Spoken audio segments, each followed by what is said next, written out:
ஹல்லேலூயா. கர்த்தர் ஆவியானவர் நம்மை ஆஸ்வதிக்க இரக்கமுள்ளவராக இருக்கிறார். ஹல்லேலூயா.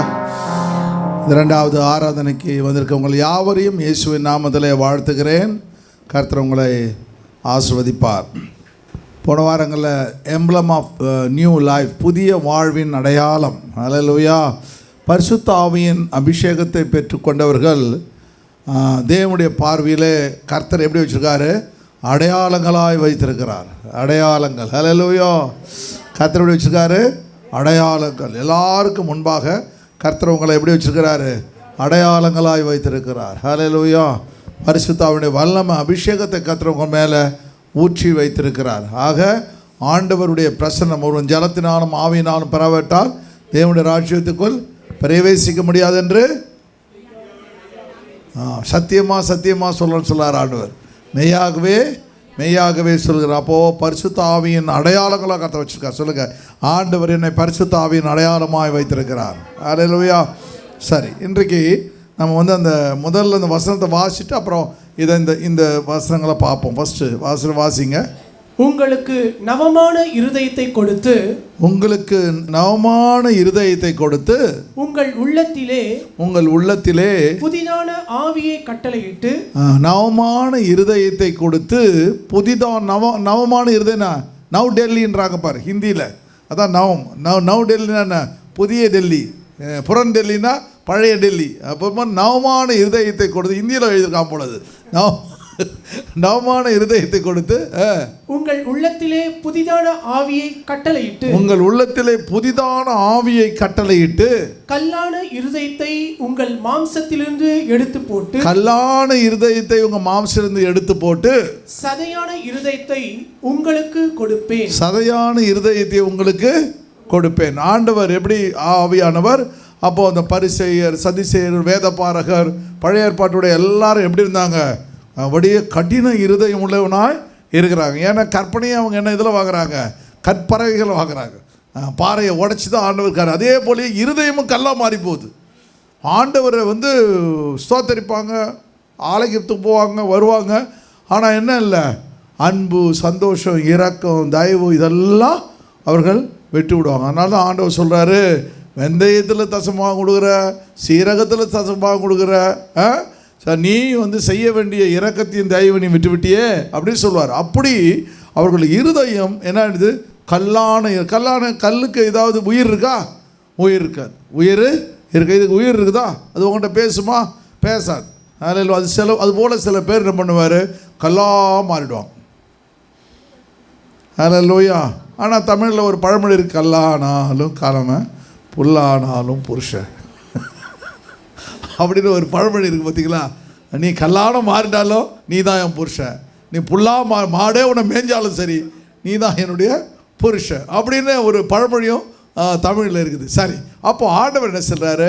அந்த உயிரற்ற அந்த கல்லான இருதயத்தை எடுத்து போட்டு தசையான இருதயத்தை கொடுக்குறாரு. அப்படின்னு என்ன அர்த்தம்னா, ஒரு தசைக்கு, ஒரு உயிர் உள்ள சதைக்கு ஒரு குத்துனா நீங்கள் சொன்னாவே உங்களுக்கு எவ்வளோ ரோஷம் வருது.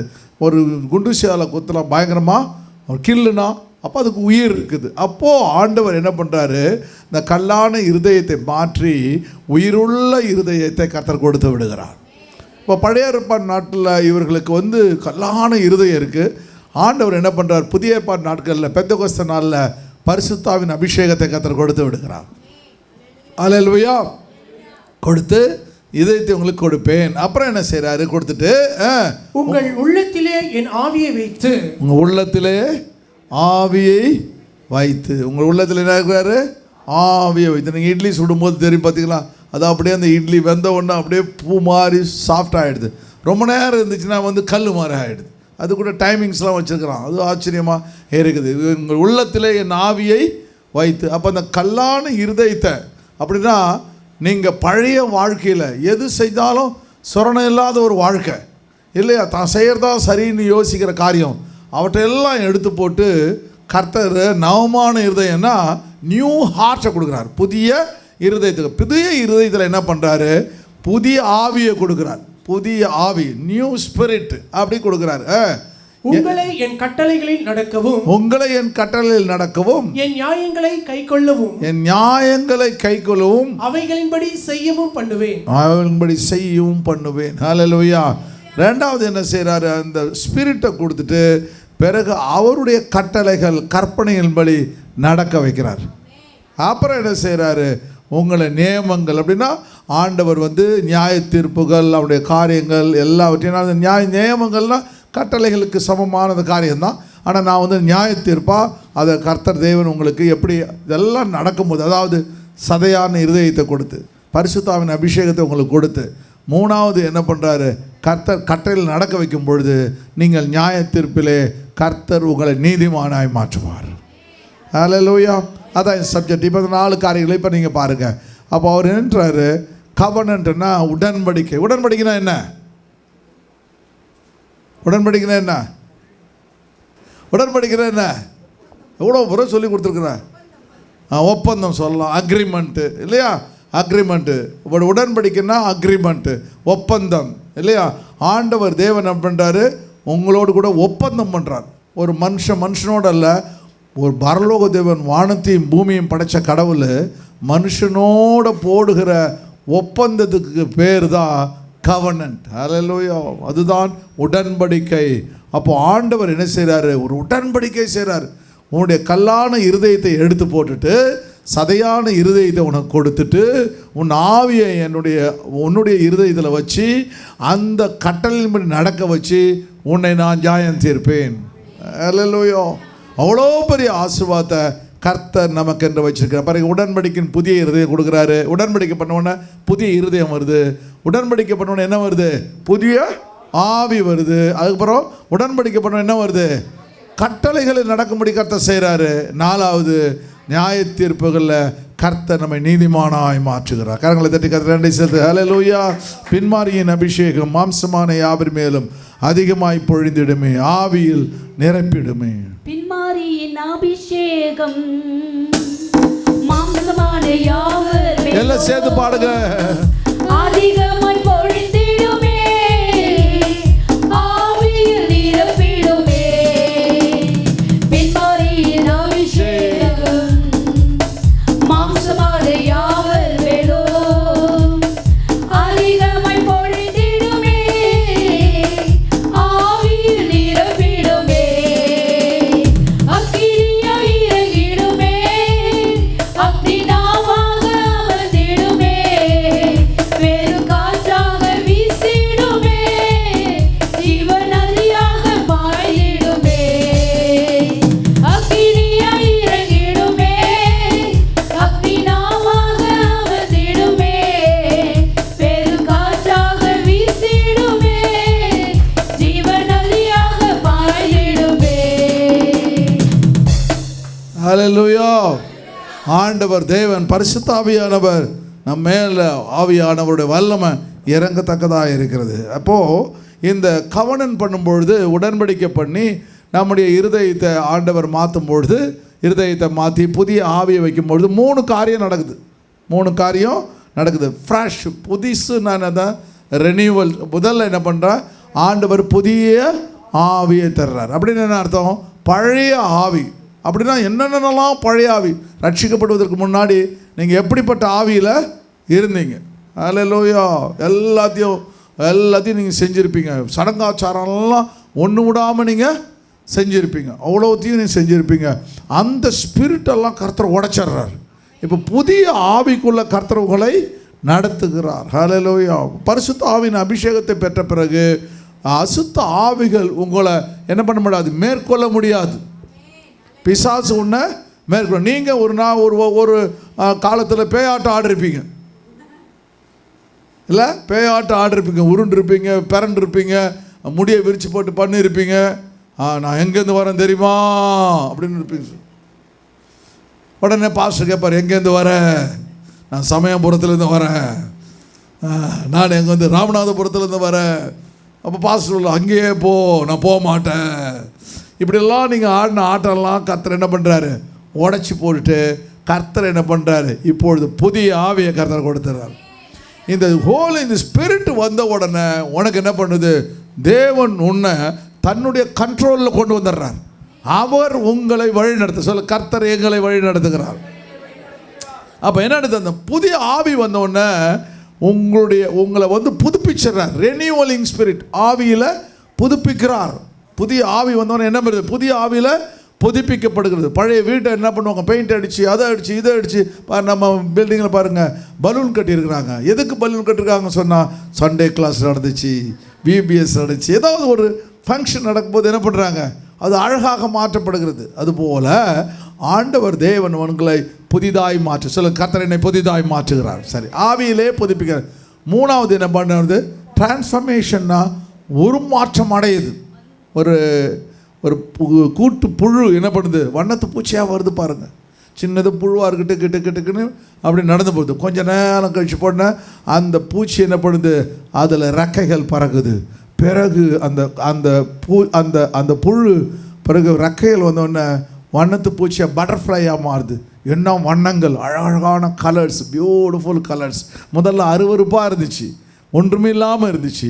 ஆனால் இப்போது என்ன பண்ணுச்சு, அந்த அப்படியே பியூட்டிஃபுல்லாக ஒரு ஃப்ளவர், அழகான ஒரு பறவை போல் என்ன பண்ணுறது, அந்த பட்டர்ஃப்ளை மாறிடுது. பார்த்தோன்னே எல்லாம் பிடிச்சி முத்தம் கொடுக்கணும் போல், கையில் வச்சுக்கணும் போல், எவ்வளோ அழகாக ஆண்டவர் அது போல் கர்த்தர் உங்களை என்ன பண்ணுறாரு, பழைய புழுன்னு ஒன்றும் இல்லாமல் மரியாதை இல்லாமல் இருந்த நாட்களில் இப்பொழுது உங்களை பட்டர்ஃப்ளையாக கர்த்தர் மாற்றிடுறாரு. அடுத்த நிலைக்கு உருமாற்றம் அடைகிறீர்கள், அழகுள்ளவர்களாய் மாறுகிறீர்கள், அந்நிய பாஷை பேசுகிறீர்கள். தேவ திட்டங்களை கர்த்தர் உங்களுடைய இருதயத்திலே வைத்து விடுகிறார். ஹல்லேலூயா. அப்போ இந்த வசனங்களை நம்ம வாசிப்போம். அப்போ என்ன செய்யணும், அந்த பரிசுத்தாவின் அபிஷேகத்தை பெறும்பொழுது கர்த்தர் செய்கிற புதிய ஹார்ட்டு, புதிய ஸ்பிரிட்டு, அப்புறம் அது முடிச்சாச்சு, 4 முடிச்சாச்சுல. சரி, இப்போ நீங்கள் ரோமர் புத்தகம் 8ஆம் அதிகாரம் 8லேருந்து வாசிங்க. மாம்சத்துக்கு உட்பட்டவர்கள் முதல்ல எப்படி இருந்தீங்க, கல்லான இருதயம் இருந்தீங்க. இப்போ கர்த்தர் என்ன பண்ணுறாரு, சதையான இருதயத்தை கொடுத்து ஆவியை உங்கள் மேலே வச்சிடறாரு சொன்னேன். அப்போது முதல்ல மாம்சத்துக்கு உட்பட்டவங்களா இருந்தீங்க. நீங்கள் என்ன பண்ணுறீங்க, தேவன் நினைக்கிற மாதிரி உங்களால் நினைக்க முடியல. ஏன்னா தேவன் ஆவியாக இருக்கிறார். தேவன் எப்படி இருக்கிறாரு, ஆவியாக இருக்கிறார். அப்போ அவர் நினைக்கிற மாதிரி உங்களால் நீங்கள் நினைக்க முடியல. இப்போ நம்புற மாம்சத்தில் தேவனுக்கு பிரியமாய் இருக்க மாட்டார்கள். மாம்சத்துக்கு உட்பட்டவர்கள் தேவனுக்கு பிரியமாய் இருக்க மாட்டார்கள். who are in the flesh cannot please God. பிரியமாக இருக்க முடியாதுன்றார் பவுல் எழுதும்போது. ரொம்ப அழகாகிறான். ஏன்னா நீங்கள் ஒன்று நினைப்பீங்க, அவர் ஒன்று நினைப்பார். அவர் ஒன்று நினைப்பார், நீங்கள் ஒன்று நினைப்பீங்க. ஏன், தேவன் ஆவியாக இருக்கிறார். அப்போ நீங்களும் அதே ஹோலி ஸ்பிரிட்டை வாங்கிட்டீங்கன்னா அவர் நினைக்கிறதெல்லாம் உங்களுக்கு தெரியும், நீங்கள் நினைக்கிறதெல்லாம் அவருக்கு தெரியும். ஹல்லேலூயா. அந்த நாட்களில் நீங்கள் ஜெபம் பண்ணும்பொழுது ஒரு 5 நிமிஷம் ஜெபம் பண்ணுங்க. ஆண்டவரே, ஆவியானவரே வந்து என்னை ஆசீர்வதியும், ஆண்டவரே குடும்பத்தை ஆசீர்வதியும். 10 நிமிஷம் ஜெபம் முடிஞ்சிடும். ஆனால் ஹோலி ஸ்பிரிட் வாங்கின பிறப்புன்னா எத்தனை மணி நேரம் பண்ணாலும் உங்களுக்கு போரே அடிக்காது. அதெல்லாம் 13 மணி நேரம் நிறைய முறை சொல்லியிருக்கேன் பாருங்கள். 13 hours கண்டினியூஸாக ஜெபிச்சிருக்கிறேன். அப்படியே தரிசனம் அப்படியே கொடுத்துக்கிட்டே இருப்பார், அப்படியே எழுதிக்கிட்டே இருக்கணும். அவ்வளோ அருமையாக இருக்கணும். டிஃப்ரெண்ட் லைஃப் ரொம்ப டோட்டலாக டிஃப்ரெண்ட்டாக இருக்கும். அப்படியே கரெக்டாக சொல்லுவார், என்ன நடக்குது எப்படின்னு அழகாக ஆண்டவர் காமிப்பார். நாங்கள் இதில் புத்தூர் மீட்டிங் அப்போது வந்து நைட்டெல்லாம் ஜெபம் பண்ணி உட்காந்துருக்குறேன். அடுத்த நாளுக்கு ஆண்டவரே அற்புதம் நடக்கணும். அப்போல்லாம் ஃபுல்லாக குருசேட்ஸ் நடத்துவேன். எவாஞ்சலிஸ்ட்டாக இருப்பேன், பாஸ்டர் கிடையாது. அப்போ எவாஞ்சலிஸ்ட் எப்போனா ஒரு வருஷத்துக்கு 2 மீட்டிங் போடுவேன். ஒரு மீட்டிங்கு 10 லட்சம் செலவு பண்ணுவேன். 10 லட்சம் செலவு பண்ணி அது சொந்த காசு அதில் எடுத்துகிட்டு போயிட்டு அந்த மீட்டிங்கை போட்டு 10 லட்சம் பண்ணி ஒரு 4 நாள் மீட்டிங், இதாக ஒரு இடத்துல ஒரு 4 நாள் மீட்டிங் அப்படி போடுவோம். மற்ற நாள்லாம் போய் சுவிசேஷ மீட்டிங் நடத்த போவேன். இப்போ நானாக சொந்தமாக போகிற மீட்டிங் 2 மீட்டிங்கெல்லாம் ஒரு மீட்டிங் வருஷத்துக்கு போடுவோம். அது பிறகு ஒவ்வொரு எம்டி, புத்தூர், திருப்பதி எல்லா இடத்துலையும் மீட்டிங் போடுவோம். போகும்போது ஆண்டவர் சொல்கிறாரு, நாளை காலையில் ஒரு அம்மா வந்து பயங்கரமான சாகிற நிலையில் இருக்கிறவங்க, ஹாஸ்பிட்டல்லேருந்து அவங்கள வந்து ரிஜெக்ட் பண்ணிட்டாங்க. அவங்க ஒரு பர்டிகுலர் ஊர்லேருந்து கிளம்பி அவங்க மீட்டிங் வருவாங்க, நீ அவங்களுக்காக ஜெபிக்கணும் அப்படின்னு என்கிட்ட சொல்கிறாரு முதல் நாள் ராத்திரி. அப்போது நான் என்ன பண்ணுறேன், ஸ்டேஜில் வந்து நிற்கிறதுக்கு முன்னாடி ஜெபிச்சிட்ருக்கிறேன். ஆண்டவர் சொல்கிறாரு, அந்த மாட்டை பிடிச்சி அந்த வண்டியில் கட்டுறதை காமிக்கிறார். அப்புறம் அந்த லேடியால் முடியல, அவங்க ஹஸ்பண்டு அப்புறம் கூட இருந்த அவங்க சகோதரிங்கள்லாம் சேர்த்து அந்த வண்டியில் மாட்டு வண்டி. அந்த மாட்டு வண்டியில் ஏற்றுறத கடவுள் காமிக்கிறாரு. அப்போ நான் சொல்கிறாரு, ஆண்டவர் சொல்கிறாரு, நீ வந்து மெசேஜை கரெக்டாக முடிக்கிறதுக்கு ஒரு 10 நிமிஷத்துக்கு முன்னாடி அவங்க இந்த கிரவுண்டை ரீச் ஆகிடுவாங்க. எம்டி புத்தூரில் சொல்கிறேன், பால்ராஜெலாம் இருக்கிறான், அவனுக்கு தெரியும், அவன்லாம் இப்போவும் இருக்கிறான், சொல்லுவான் அதெல்லாம். அப்போ வந்து நான் சொல்கிறேன், இது மாதிரி ஒரு வராங்க, இந்த ஊர்லேருந்து வராங்க, அந்த வண்டி எடுத்துகிட்டு வராங்க, அவங்க வந்து நம்ம மீட்டிங் வராங்க, கர்த்தர் அவர்களை சுகமாக்க போகிறார், உன் படுக்கை எடுத்துக்கொண்டு போ அப்படின்னு சொல்கிற மாதிரி பரிபூர்ணமான சுகத்தை தேவன் தரப்போகிறாருன்னு அப்படி சொல்லிக்கிட்டே இருக்கிறேன். அப்புறமா அது இருட்டு, பயங்கர இருட்டு. நானும் இங்கே வெளிச்சல் பிரசவம் பண்ணிட்டு இருக்கிறேன். ஒரு அளவுக்கு தான் லீட் போட்டிருந்தாங்க. அந்த வந்தோடனே இப்பொழுது இந்த ரைட் ஹேண்ட் சைடு அந்த வண்டி வந்துடுச்சு, நீ பார்த்துட்டு இருக்கிற, நான் கவலைப்படாத, கர்த்தர் உன்னை சுகம் பார்க்க போகிறோன்னு எல்லாம் வந்து அப்படியே நின்று பார்த்துட்டு இருக்காங்க. கரெக்டாக முடிஞ்சுன்னு அதுக்கப்புறம் பார்த்தா ஆண்டவர் இங்கேருந்தே ஜெபம் பண்ணிக்கிட்டே இருக்கிற. முடிஞ்ச உடனே அந்த அம்மாவை கர்த்தர் அந்த படுக்கையிலேருந்து எழும்ப பண்ணார். ஹல்லேலூயா. பயங்கரமான ஒரு அவுட்ஸ்டாண்டிங் மிரக்கல். இது எப்படி நடக்குது அப்படின்னா, அந்த ஹோலி ஸ்பிரிட்டில் நீங்கள் ஜெபம் பண்ணும்பொழுது அந்த பரிசுத்த ஆவியானவர் நடக்க போகிறதெல்லாம் கர்த்தர் உங்களுக்கு காண்பிப்பார். ஹல்லேலூயா. நிறைய காரியங்களை கர்த்தர் என்ன பண்ணுவார், உங்களோடு கூட இருந்து செயல்படுத்துவார். அப்போது மாம்சத்துக்குள்ள தேவனுக்கு பிரியமாய் இருக்க முடியாது. ஏன் முடியாதுன்னா, அவருடைய வேவ்லென்த் உனக்கு தெரியாது, ஓம் வேவ்லென்த் அவருக்கு தெரியும். ஆனால் அவரோடு கூட இணைய முடியாது, ஏனென்றால் அவர் ஆவியாக இருக்கிறார். அப்புறம் அடுத்த வசனம் வாசிங்க. தேவனுடைய ஆவி உங்களில் வாசமாய் இருந்தால், தேவன் நல்லா கவனிங்க, தேவனுடைய ஆவி, ஹோலி ஸ்பிரிட், தேவனுடைய ஆவி உங்களிலே வாசமா இருந்தால் நீங்கள் மாம்சத்துக்கு உட்பட்டவர்களாய் இராமல், நீங்கள் மாம்சத்துக்கு உட்பட்ட, அது கல்லான இருதயம் பார்த்தீங்களா, அந்த மாம்சத்துக்கு உட்பட்டவர்களாய் இராமல் ஆவிக்கு உட்பட்டவர்களாய் இருப்பீர்கள். ஆவிக்கு உட்பட்டவர்களாய் இருப்பீங்கன்னா கடவுள் உங்களை, தேவன் உங்களை வழி நடத்துவார். அல்லேலூயா. பரிசுத்த ஆவியின் இடத்துல வரும்பொழுது யூதேயாவிலும் சமாரியாவிலும் எருசலேமிலும் என்ன பண்ண இருக்கீங்க, சாட்சிகளாக இருப்பீங்க. விட்னஸ்ன்றார். விட்னஸ் அப்படின்னா வந்து இயேசுவை மறுதலிக்காமல் இருக்கிறது. அல்லேலூயா. இயேசு தான் உண்மையான கடவுள் அப்படி சொல்கிற அளவுக்கு கர்த்தர் என்ன பண்ணுற, சாதாரண மனுஷனை அந்த ஹோலி ஸ்பிரிட் வந்த உடனே சாட்சியாய் மாறி விடுகிறான். அப்போ அவன் ஸ்பிரிட் அவன் தலையில் போய் கண்ணை வச்சு இயேசு உண்மையான கடவுள்னு சொல்லு விட்டுறான்னு சொன்னால் இல்லை, உண்மையான கடவுள்னு சொல்லுவான். ஏன்னா அவன் கடவுளை பார்த்துட்றான், அவன் தரிசிச்சிடுறான், அவரோட கூட பேசிடுறான், அவரோட கூட இடப்பட்டுறான். இயேசுவை மறுதளிக்கவே முடியாது. சாதாரண நீங்கள் மனுஷனாக இருந்தால் ஆமாம் இல்லை தான் அப்படின்னு சொல்லிட்டு அப்புறமா ஆண்டவரே மன்னிச்சுக்கன்னு சொல்லிடுவேன். நான் நாகர்கோவிலில் நடந்துச்சு, ஒரு ஆள் என்ன பண்ணுறான், ஒரு ஆளை பிடிச்சிட்டு வந்து அவன் வாயில் சிகரெட்டை வச்சு அடிக்கிறாங்க, பட்டார் அடிக்கிறாங்க. இயேசு உண்மையான கடவுள் இல்லைன்னு சொல்லுன்னு அடிக்கிறாங்க. இவன் அடி தாங்க முடியாமல், ஆமாம் உண்மையான கடவுள் இல்லை விட்டானுங்க. அப்புறம் அந்த பாஸ்டர்லாம் பார்த்துட்டு வந்து கேட்குறாரு அவனை பார்த்து, என்னையா இப்படி பற்றி மானத்தை வாங்கிட்டேன், இது மாதிரி கடவுள் உண்மையான கடவுள் இல்லைன்னு சொல்லிட்டேன். எனக்கு உனக்கு அடி வாங்கிதான் உனக்கு தெரியும்ட்டான். என்ன மாதிரி நீ அடி வாங்கியிருந்தா உனக்கு வழி தெரியும், நீ அப்படித்தான் சொல்லியிருப்பான்ட்டான். அதான் அந்த ஹோலி ஸ்பிரிட் பவர் இருந்துச்சுன்னா உங்களுக்கு ஒரு தைரியத்தை கர்த்தர் கொடுத்தோம். அல்லேலூயா.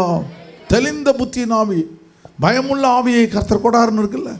அப்போ ஆண்டவர் என்ன பண்ணுவார், உங்களுக்கு ஒரு பயங்கரமான ஒரு ஸ்பிரிட்டை தேவன், அப்போ தான் தேவனுடைய ஆவி உங்களில் வாசமாக இருந்தால் அப்படின்னா அவர் உங்களோடு கூட நடந்தால், உயிரோடு கூட இருந்தால், உங்களை வழி நடத்தினால், உங்களை போஷித்தால், உங்களோடு கூட பேசினால்னு அர்த்தம். அதனால் நீங்கள் மாம்சத்துக்கு உட்பட்டவர்களாக இராமல் ஆவிக்குட்பட்டவர்களாக இருப்ப. கிறிஸ்துவின் ஆவி இல்லாதவன், வசனம் பாருங்க, ரொம்ப அருமையாக இருக்கு, சொல்லுங்க எல்லாம் சேர்ந்து படிங்க. கிறிஸ்துவின் ஆவி இல்லாதவன் அவருடைய நல்ல. ஹோலி ஸ்பிரிட் நீங்கள் வாங்கலன்னா நீங்கள் கிறிஸ்தவன் என்றே சொல்வதற்கு வந்து தகுதி இல்லை என்றது போல அவன் சொல்கிறான், பவுல் சொல்கிறான். எப்படி சொல்கிறான் பார்த்தீங்களா, கிறிஸ்துவனுடைய ஆவி ஹோலி ஸ்பிரிட் நீங்கள் இல்லைன்னா என்ன இல்லையா, அவருடையவன் அல்ல. ஏன்னா அவன் வந்து ஒரு நாள் பரிசேயனாக இருந்தான், கல்லான இருதயத்தை இருந்தான். ஆண்டவர் அவனை தொடுகிறார், பரிசுத்த ஆவியின் அபிஷேகத்தை அவன் மேலே ஊற்றார். அவன் ப்ராக்டிக்கலாக எழுதலாம். பரிசுத்த ஆவி உனக்கு இல்லைன்னா நீ யார் இல்லை, தேவனுடைய பிள்ளை இல்லை அப்படின்னு ஒரு அழகாக எழுதுறான் பாருங்க. 10ஆம் வசனம் பாருங்க. மேலும் கிறிஸ்து உங்களில் இருந்தால், கிறிஸ்து உங்களில் இருந்தால் சரீரம் உங்களுடைய பாடி பாவத்தின் நிமித்தம் செத்ததாயும், உனக்கு பாவம் செய்யணும், அக்கிரமம் செய்யணும், அநியாயம் செய்யணும் மனசே வராதுன்றான். அது என்ன இடம்? ஸ்டாப் பண்ணிடும். ட்ரிங்க்ஸ் பண்ணுறாங்க, மோசமான காரியம் பண்ணுறாங்க, அதெல்லாம் பார்த்தீங்கன்னா ரகசிய பாவம் பண்ணுறாங்க. ஆண்டவர் உங்களோடு கூட இருந்தால், ஆண்டவர் உங்களோடு இருக்கும் பொழுது என்ன நடக்கும்னா, அது வேணாம், அது அது அது ஒன்றுமே இல்லைன்னு நினைக்கும். உங்களுக்கு அது பார்த்தா பிடிக்காது. அப்படி கடவுள் உங்களை என்ன பண்ணுவார்? ஆண்டவருடைய பிள்ளையாக கர்த்தர் மாற்றி விடுவார். அப்போது மேலும் கிறிஸ்துவங்களில் இருந்தால் சரீரமானது அதுதானே இச்சிக்குது. சாப்பிடு, அது செய்விடு, இதை செய்ய அது செய்யணும் அதானே சொல்லுது. சிகரெட் பிடி அதானே சொல்லுது. அது பார்த்தோன்னா ஆண்டவர் பாவத்தின் நிமித்தம் மறித்து தான் மாறிடும். மறித்ததாய் ஒரு மரணம் அடைஞ்ச ஆளுக்கு ஏதாவது செய்ய முடியுமா? அவர்கிட்ட சிகரெட் பிடிக்கணுமா, என்ன பிராண்டுன்னு கேட்பாரா? கேட்க மாட்டார். அதுபோல் அது மறித்ததாய் மாறிவிடும் இருக்கும். ஆவியானது நீதி நிமித்தம் ஜீவன் உள்ளதாய் மாறிவிடும். அல்லேலூயா. அப்போ ஆண்டவர் என்ன பண்ணுறாரு? பரிசுத்த ஆவியானவர் உங்களை எப்பொழுதுமே ஜீவன் உள்ளவனாய் மாற்றும். அப்படின்னா என்ன அர்த்தம்னா, எது ரைட்டு எது தவறுன்னு உனக்கு தெரியும். செத்ததுக்கு எது ரைட்டு எது தவறுன்னு தெரியாது. அவ்வளோ சென்ட் அடிக்கிறானுங்க. செத்த ஒன்றும் இல்லைம்மா, சுற்றி சென்ட் அடிக்கிறானுங்க. அதுக்கு என்ன இந்த இந்த இந்த இந்த பெர்ஃப்யூம் எனக்கு பிடிக்காதுன்னு சொல்லுமா? அது சுற்றி அடிக்கிறானுங்க எல்லாத்தையும். அதுக்கு தெரியாது, மறித்து போனோம். ஆனால் பரிசுத்த ஆவியானவர் உங்களோடு கூட இருந்தால் அது உங்களுக்கு ஜீவன் உள்ளதாய் மாறி விடுகிறது. அல்லேலூயா. இவ்வளோ அழகாக எழுதலாம் பாருங்க. அன்றியும் இயேசுவை மரித்தோரிலிருந்து எழுப்பினவருடைய ஆவி, உங்களில் வாசமாய் இருந்தால். அல்லேலூயா. இப்போ ஆண்டவரோட இயேசு மரிக்கிறார். மரித்த உடனே என்ன பண்ணுறாரு? என் ஆவியை அப்போ சொல்லும்போது எப்படி சொல்கிறாரு? என் ஆவியை உம்முடைய கரங்களில் நான் ஒப்பு கொடுக்கிறேன். ஆவியை உம்முடைய கரங்களில் ஒப்பு கொடுக்கிறேன். அப்போது ஆண்டவர் மனுஷனை உருவாக்கின உடனே ஆதாமை உருவாக்கி ஒரு சாதாரண ஒன்றான மண்ணில் களிமண்ணில் உருவாக்கி ஜீவ சுவாசத்தை அவன் மேல் ஊதுகிறார். ஜீவசுவாத்தை ஊனமுன்னா அந்த களிமண் சாதாரண மண் மனுஷனாய் மாறி விடுகிறது, உயிருள்ளதாய் மாறிவிடு. எலும்புகள் அந்த ஆவி போகும்போது எலும்புகள் ஒரு சேனையாய் எழுந்து நிற்கிறது. அல்லேலூயா. அதுபோல் கல்லான இருதயம் என்ன பண்ணுது? தேவனுடைய சமூகத்தில் ஒரு மாற்றத்தை கர்த்தர் கொண்டு வந்து விடுகிறார். அதுபோல் தேவனுடைய சமூகத்தில் நீங்கள் ஆண்டவர்கிட்ட உங்களை ஒப்பு கொடுக்கும்போது, பரிசுத்தாவின் அபிஷேகத்தை பெற்றுக்கொள்ளும் பொழுது என்ன நடக்கும்? உங்களுக்கு ஒரு புதிய ஆசீர்வாதத்தை தேவன் உங்கள் குடும்பத்தில் உங்களுடைய வாழ்க்கையில் கர்த்தர் ஊற்றுவார். ரெண்டாவது உங்களை ரெனியூ பண்ணுவார், மறுபடியும் அலங்கரிப்பார். மறுபடியும் என்ன பண்ணுவார்? உங்களை அலங்கரிப்பார். அல்லேலூயா. மூணாவது என்ன பண்ணுவார்? கர்த்தர் உங்களை மறுரூபப்படுத்துவார். முன்பு இருந்தது போல் நீங்கள் இருக்க மாட்டீங்க. ஒரு புதிய வழியில் கர்த்தர் உங்களை வழி நடத்துவதை கர்த்தர் உங்களுக்கு காண்பிப்பார். அல்லேலூயா. எலும்புகள் பள்ளத்தாக்கனில் ஒரு சேனையை நான் காண்கிறேன், அதிகாரம் ஈந்திடுமே, தீர்க்க தரிசனம் உரைத்திடுவே. எலும்பு பள்ளத்தாக்கில் ஒரு சேனையை நான் காண்கிறேன், அதிகாரம் தந்திடுமே, தீர்க்க தரிசனம் உரைத்திடுவே. எலும்பு பள்ளத்தாக்கில் ஒரு சேனையை நான் காண்கிறேன், அதிகாரம் தந்திடுமே, தீர்க்க தரிசனம் உரைத்திடுவே. சேர்ந்து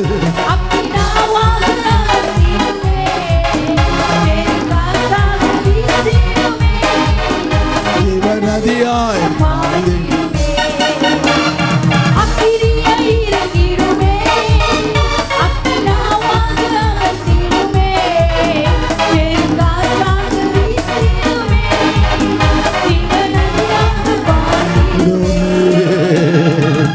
அல்லேலூயா.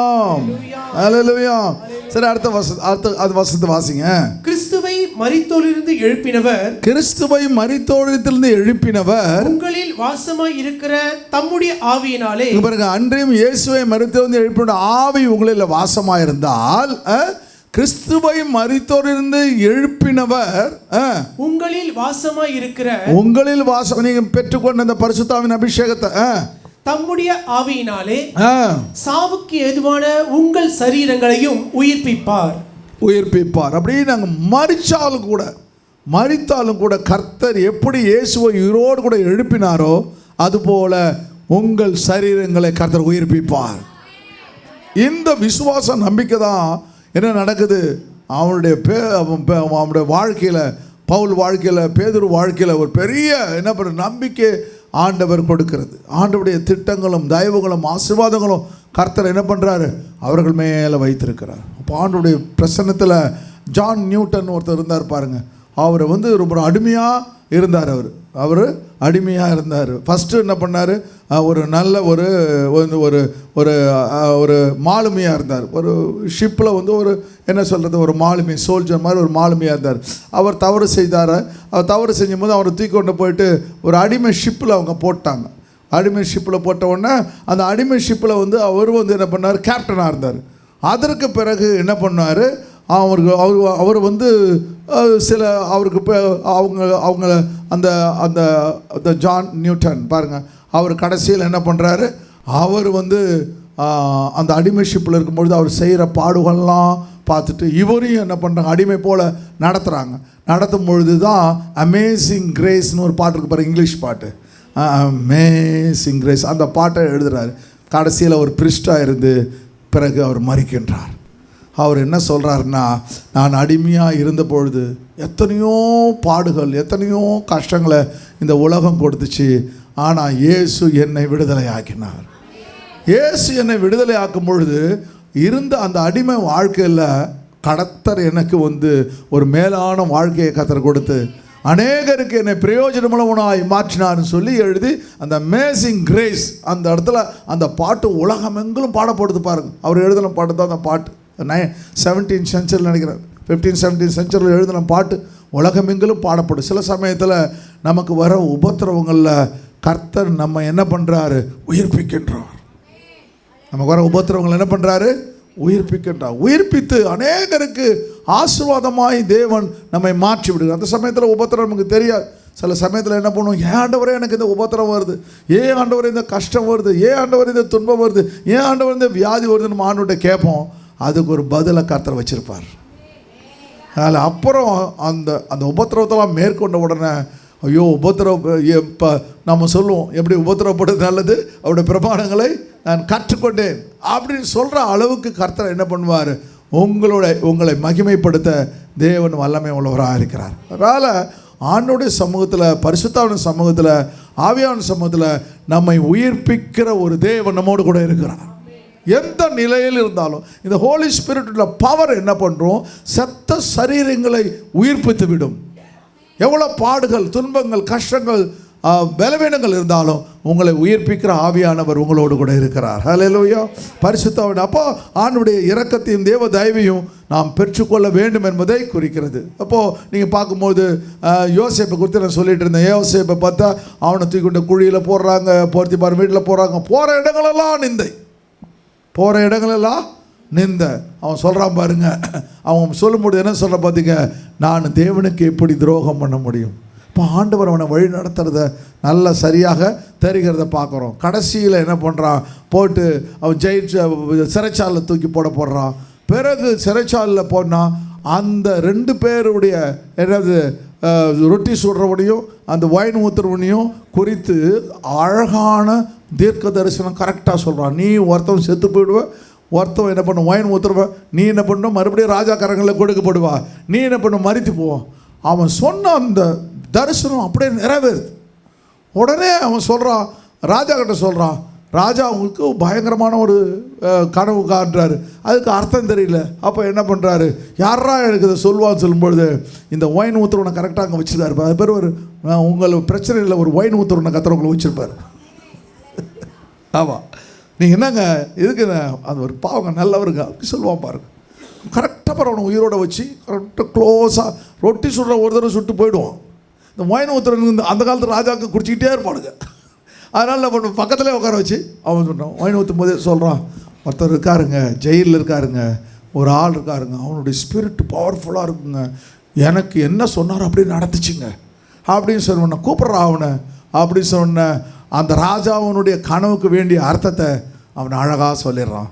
சொல்லி முடிச்சவன் சொல்கிறான் பாருங்க, இந்த அப்படி அது வார்த்தை. பார்வோன் தன் ஊழியக்காரை நோக்கி, தேவ ஆவியை பெற்ற இந்த மனுஷன். யார் சொல்றா இப்போ? யார் சொல்றா இப்போ? ராஜா சொல்றான். ராஜா சொல்றான். என்ன சொல்றான்? தேவ ஆவியை பற்றி. அசுத்த ஆவிகளை குறித்து எல்லாவற்றையும் மடங்கடிக்கிற ஒரு வல்லமையான ஆவி பரிசுத்த ஆவி. இந்த தேவ ஆவியை பெற்ற இந்த மனுஷன் போல வேறு ஒருவன் உண்டோ? அல்லேலூயா. அங்கே ஆவியானவர் மகிமைப்படுகிறதை பார்க்க முடிகிறது. அதுபோல தேவன் நம்முடைய வாழ்க்கையில் பரிசுத்த ஆவியானவர் எப்பேற்பட்ட சூழ்நிலையிலும் ஆண்டவர் பரிசுத்தாவி நம்மோடு கூட இருக்கும் பொழுது நம்மை சிங்காசனத்தில் அமர பண்ணுகிற ஒரு தேவன் நம்மோடு கூட இருக்கிறார். அல்லேலூயா. ஆண்டுடைய திட்டங்களாக எப்பொழுதுமே ஆண்டவர் நம்ம கூட இருக்கணும். எந்த நிலையிலும், சிறைச்சாலையிலும் ஆண்டவர் இருக்கணும், போர்த்தி பார்வட்டிலும் ஆண்டவர் இருக்கணும், போகிற இடங்களில் குழியிலும் தூக்கி போட்டாலும் கர்த்தர் நம்மோடு கூட இருக்க வேண்டும். எந்த சூழ்நிலையிலும் ஆண்டவரை நீங்கள் பிடித்து கொண்டீங்கன்னா கர்த்தர் உங்களுக்கு ஒரு சிங்காசனத்தை வைத்திருக்கிறார். ஆனால் சிங்காசனத்துக்கு முன்பாக பாடுகள் வரும். அந்த பாடுகளை நீங்கள் சகிக்கும் பொழுது கர்த்தர் உங்களை ஆண்டவர் அநேகர் கண்களுக்கு முன்பாக உயர்த்தி ஆசீர்வதிப்பார். அப்படியே கரங்களை சொல்லுங்க, ஆண்டவர் என்னை உயர்த்தி ஆசீர்வதிப்பார். அல்லேலூயா.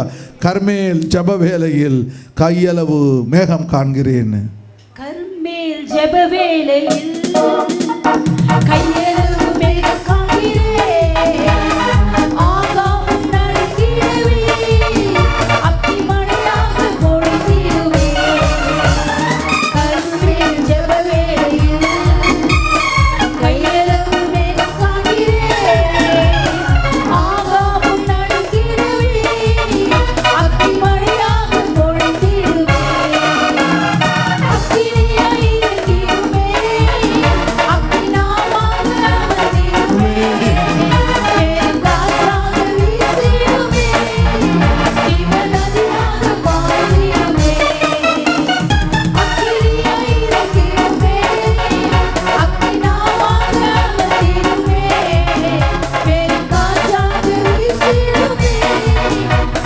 நதியாய் பாய்ந்திடுவே. அல்லேலூயா. ஆகாபு நடுங்கிடவே. என்ன அருமையாக எழுதுறப்ப, ஆகாபு ஏன் நடுங்கிறான்? ஒரு நாள் ஆகாபு அவனை எதிர்த்து நின்னான், ஆனால் இப்போ நடுங்கிறான். ஏன்னா அவன் சொன்ன உடனே மழை பெய்யும், மழையை அடைக்கணும்னு மழையை அடைச்சார் ஆண்டவர். மழை பெய்யும் சொல்கிறான், மழை பெய்யுது. ஒரு பயம் வந்து போச்சு. அப்புறம் என்ன நடக்குது? இவன் ரதத்தில் போகிறான், குதிரை ஸ்பீடு போகிறான். அவன் என்ன பண்ணுறான்? அவனுக்கு முன்னாடி போயிடுறான். எப்படி போனான்னு தெரியல. குதிரை ஸ்பீடை விட ஒரு தேவனுடைய ஊழியக்காரனை கர்த்தர் என்ன பண்ணுறாரு? வேகமாக நடத்துகிறார். எது? அந்த பவர் அவனை கொண்டு போயிடுச்சு. குதிரை எவ்வளோ ஸ்பீடு போகுங்க, அந்த ஸ்பீடுக்கு மேலே அவன் ஓடுறான். இப்போ எப்படிப்பட்ட ஆளுங்க பாருங்கள். ஹல்லேலூயா. ஆண்டவர் இந்த காலத்தில் எந்த பாஸ்டர் ஓடுவார்? ஹல்லேலூயா. அந்த காலத்தில் பார்த்தீங்களா, ஊழியக்காரனை கர்த்தர் எப்படி வல்லமையாக எப்படி உபயோகப்படுத்துகிறா. பலத்தை வெறும் தேவ ஞானத்தை மாத்திரமில்ல, சரீர பலத்தை கர்த்தர் கொடுக்குறாரு பாருங்க. அதை நான் அடிக்கடி யோசிச்சிருப்பேன். அது மாத்திரமாம அங்கேருந்து அந்த கர்மேலில் 40 நாள் போயிட்டே இருக்கிறோம். அந்த மவுண்டனை நான் பார்த்தேன். எப்படி அந்த கர்மேல் மலை மேலே மலை தார் ரோடாக போட்டுருக்கோம். எவ்வளோ பயங்கரமாக இருக்கும். கல் மண் கில்லு செடி மரம் கொடி அதில் அப்படியே ஓடுறான் 40 days. ஒரே ஒரு ரொட்டியை சாப்பிட்டுட்டு அந்த பலத்தில் போகிறான் நேரம் மவுண்ட் கார்மேல். அவன் பயங்கரமான அந்த மலை மேலேயே அப்படியே ரூட்டு போகிறான். அந்த அப்படியே தொடர்ச்சி மலை போயிட்டு கரெக்ட் 40 days நினச்சி பார்க்க முடியல. ஆண்டவர் தேவன் எப்படியெல்லாம் அந்த ஊழியக்காரர்களை எப்படி தன்னுடைய காவியத்தில் கொண்டு வந்துடுறாரு பாருங்க. கடைசியில் அந்த பாடுகள் மத்தியில் கர்த்தர் அவன் எல்லாரும் என்ன பண்ணுறான்? எப்படியா எசபேல் கொண்டுன்னு நினைக்கிறான். எசபேலை கர்த்தர் கொண்டுடுறாரு. கடைசியில் என்ன பண்ணுறாரு? இவன் எப்படி சாவான்னு எல்லாரும் கவனிக்கிறாங்க. இவனோட மரணம் எப்படி இருக்குன்னு நினைக்கிறாங்க. கர்த்தர் ஆண்டவர் தேவன் அக்னிமயமான குதிரைகளை கொண்டு கர்த்தர் மேலே கொண்டு போயிடும்.